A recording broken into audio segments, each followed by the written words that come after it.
Let me, Tara Palmeri, bring you in on this email from 2011. It is written in 2011 from Jeffrey Epstein to Ghislaine Maxwell, and it reads, quote, "I want you to realize that the dog that hasn't barked is Trump. A victim whose name is redacted spent hours at my house with him." Ghislaine Maxwell writes back, quote, "I have been thinking about that." And then let me just play for you. It's a little creepy, but I want you to hear in Jeffrey Epstein's voice his answer in a 2010 deposition to the same subject. This is a question and answer from his 2010 depo.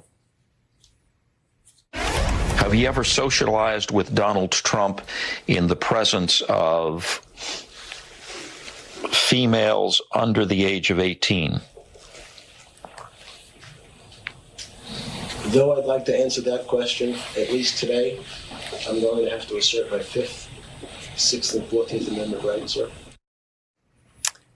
Tara, he's got his amendments down. Your thoughts?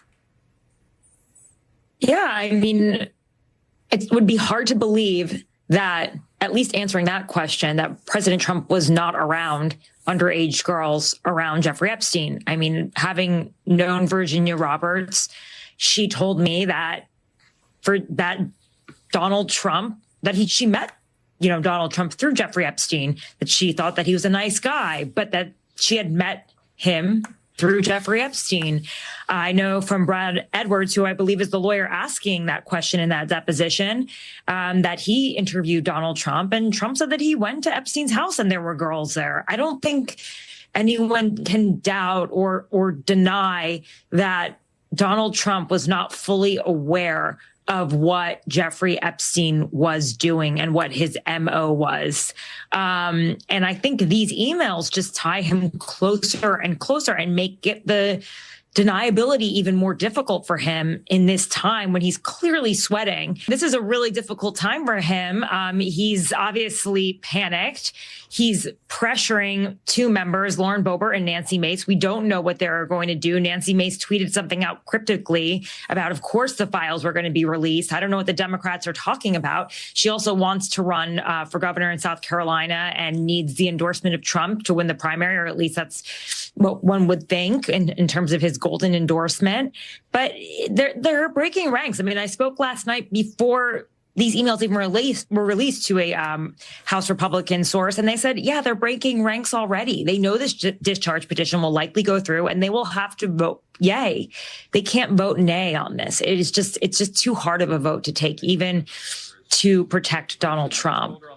So, Tara, something interesting. I mean, it's sort of in our brains now as true, but I wonder if we sort of tease it out, if it really is that she needs his endorsement, a Republican primary. The only thing more popular among Republicans than Donald Trump is the release of the Epstein files. I mean, do you think that these emails could change the calculation, that the only thing riskier than crossing Trump's path is standing in the way of transparency on the Epstein case?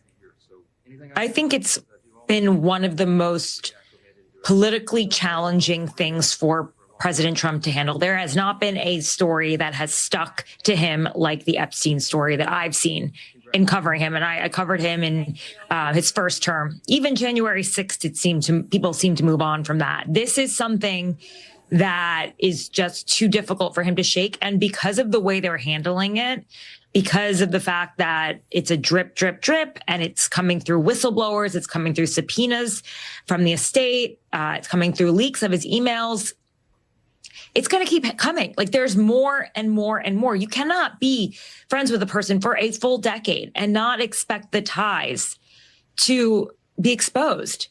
So, there are 20,000 emails. Everyone's going to go through them tonight.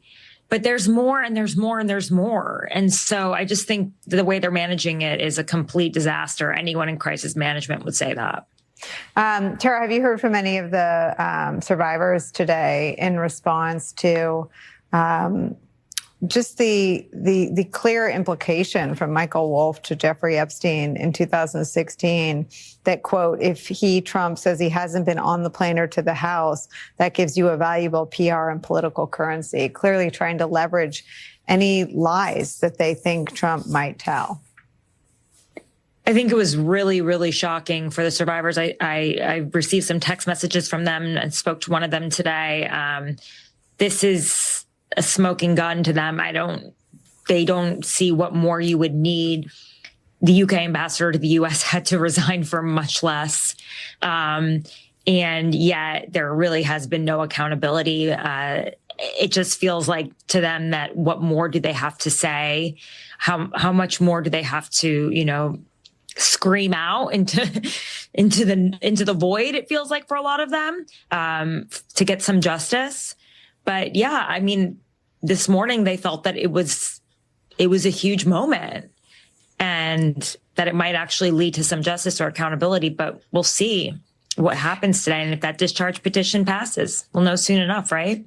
Yeah. I mean, we're keeping our eyes on the happenings there. I want to bring John Heilman into this conversation around the politics. I mean, actually, let me first just do this window into these people, these characters that we've talked about, or I think we've all talked about from a distance. I mean, to see the way they talk to each other is really, I'm just going to say, disgusting and chilling.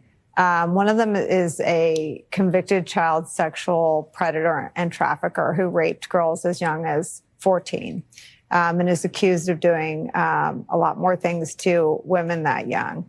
This is the kind of jokes that his brother sends him.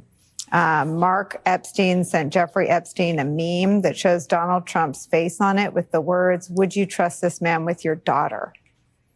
So that is sent to a deceased child sex trafficker from said deceased child sex trafficker's brother about Donald Trump. Heilman, what does that do to your brain? It ties mine in all sorts of knots. Well, I mean, Nicolle, the notion that Donald Trump was an assorted figure when it came to how he treated women, that is not news. And so, we have heard, we know what he said on Howard Stern. We know the stories about him at beauty pageants.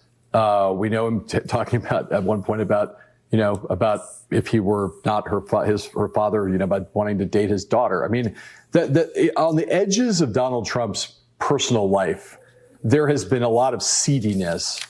All you have to do is, for a long time, and all you have to do is look at the video, and we've talked about this before on the show, the video of Donald Trump and Jeffrey Epstein in the middle of that party, leering at young women, and Trump with his kind of white man's overbite, looking around the room in a kind of lecherous way. That look is the look that gets you the kind of comment that, would you trust your daughter with this man? I don't think that I mean, I'm not dismissing it. I'm just saying this is all part of a pattern. This is all part of a consistent picture of Donald Trump. This is the grab him by the pussy guy.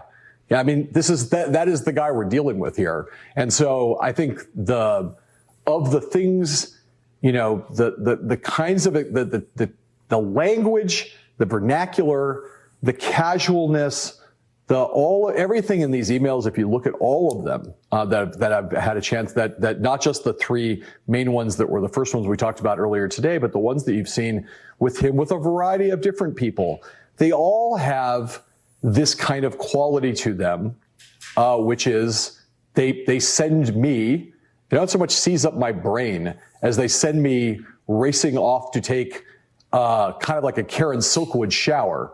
Like I want to every time I come up against anything that's a direct source material thing that touches Jeffrey Epstein, I feel like I need more than a hot shower, more than a cold shower. I need like an acid bath to try to get all the scum off of my eyeballs and off of that might have dripped somewhere on my body as I absorb these emails. It's just all so scummy. And it leads us to the question that we've been asking all along. And Tara and others have talked about. It's like, we still sit here and we say, what is it that Trump is trying to keep from us? What is it that Trump What is it that's going to be revealed here? The pattern of behavior suggests it's really bad. We don't know what it is, but there is a pattern here, and he continues to take political water he's continuing to take on political water with every day. This just gets worse and worse. It's not going away. It's only going to get worse. There's only going to be more of these emails, and yet he continues to stonewall in this completely self-defeating, self-destructive fashion.